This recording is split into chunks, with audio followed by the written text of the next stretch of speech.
Só você e Deus sabem o que você enfrenta em silêncio. Não é porque eu estou sorrindo que estou bem. Tem dias em que eu estou quebrado por dentro, mas continuo de pé, porque a fé me sustenta.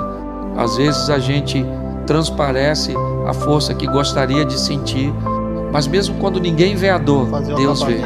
E eu tenho uma certeza, a promessa vai se cumprir. O que Deus falou sobre a sua vida não volta atrás.